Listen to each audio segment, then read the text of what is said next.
Isang tindero ang hinostage sa palengke sa Baliwag, Bulacan. Git ng suspect, ginawa niya ito dahil marami raw ang humahabol sa kanya. Nasa frontline ng balitang yan, Simon Gualvez. Akmang sasaksakin ng lalaking nakadilaw ang 16 anyo sa tindero sa isang palengke sa Baliwag, Bulacan kaninang alauna ng madaling araw. Hawak niya ang damit ng binata habang tinututukan niya ito ng patalim. Ang biktima, tila pinapakalma pang nangu-hostage sa kanya.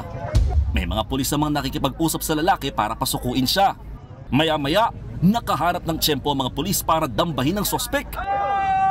Naagaw ang patalim na hawak niya at kinaladkad siya ng pulis. Tumulong pa ang mga nanonood na kuyugin ng hostage taker.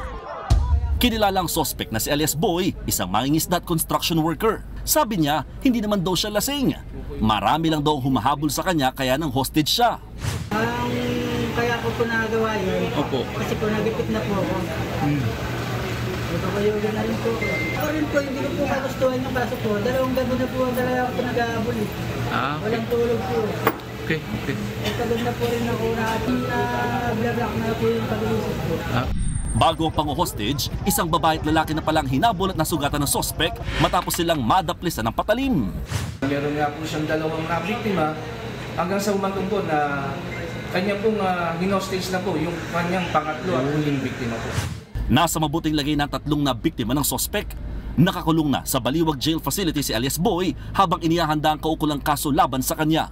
Isa sa ilalim din siya sa drug test. Nagbabalita mula sa Frontline, Mon Gualvez, News 5. Mga kapatid, Cheryl Hosing po. Maging maalam at may pakialam sa mga napapanahong issue at headlines. Mag-follow at mag-subscribe na sa social media pages ng News 5.